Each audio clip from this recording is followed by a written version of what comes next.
it already nighttime? And when it's nighttime, you have to go to your bed. When you go to your bed, you have to read a bedtime story. Today's bedtime story is Treetop Twins Wilderness Adventures. The characters about this story is Mom, Professor Penelope, Dad, Professor Bablu, Big Twins, Asha, Effley, Little Twins, Ted, Tulip. I got this book from the Happy Meal McDonald's, and now we are gonna read the story.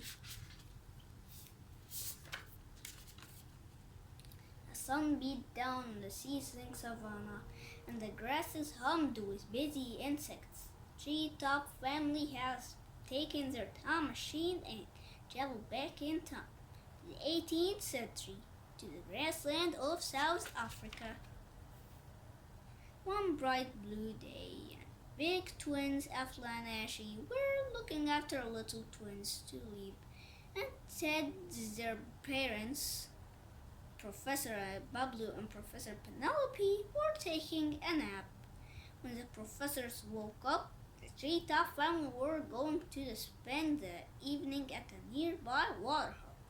See what animals were living in the African savannah at that time. There will be cheetahs, said Asha, and ostriches, said Afali, and lions and elephants, said Ted. Don't forget the unicorn, said Tulip. Don't be silly, laughed Ted. Only babies live in unicorns.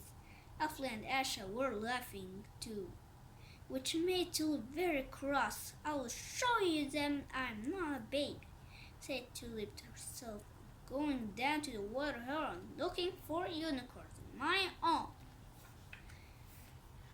So when the others were looking, Tulip decided to walk to the waterhole by herself. She found a hill to hide behind and ducked down out of sight. From her hiding place, she spotted an ostrich and a wild beast and a herd of creatures she had never seen before. Tulip couldn't see them properly because there were some trees in the way. From the side they looked a little bit like horses, but they were much smaller. They must be unicorns, said Tulip triumphantly. I knew it. Meanwhile, Ethel and Ashy and Ted had noticed Tulip was missing. They woke up Professor Penelope and Professor Pablo, and they all hurried to the water hole. They crept up very quietly so as not to disturb the animals and peered over Tulip's shoulder. I am sorry I called you a baby, whispered Ted. I am sorry I ran off without telling you where I was going, whispered Tulip. But look, I did find some unicorns. Just then one of the strange creatures turned towards them, and it did not have a horn. Ooh, said Tulip, feeling very disappointed. It is not a unicorn after all. But it did have something else interesting. It had stripes, but not all over it, just on its front half. It's a koaga, said Professor Penelope. It's about the size of a zebra, but with simple stripes only on the front half of its body. Why is it called a koaga? Asked Tulip.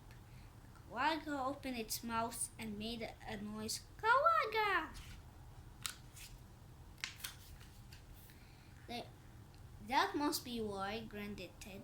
But Koaga had made that noise for a reason. There were 3 beautiful golden lioness padding toward the waterhole. The lioness probably closer, but the Koagas had already been alerted. Koaga! They all cried as they all ran away, all except for one baby who couldn't run quite fast enough. Oh no, cried Tulip, they're gonna to catch it. But then something amazing happened. A great big wild beast saw that baby quagga was in trouble. It stepped forward and shook its enormous horns at the lioness. The lioness were very scared, and now it was their turn to run away. Phew, said Alpha. Why did the big wild beast save the baby quagga? We will have to look after the babies, even if they are in towers, said Asha, putting her arm around Tulip. I am not a baby, said Tulip. But she smiled and hugged Asha anyway. And then the treetop family walked back home through the cooling grass for dinner. Nighttime in the savannah, Professor Pablo was putting the twins to bed. I'm so glad that we got to travel back in time and meeting the Kawagas, said Asha, who had drawn a picture of one in her notebook. Me too, said Professor Pablo, turning the light off. Sorry, it wasn't a unicorn, Tulip, but it almost as good.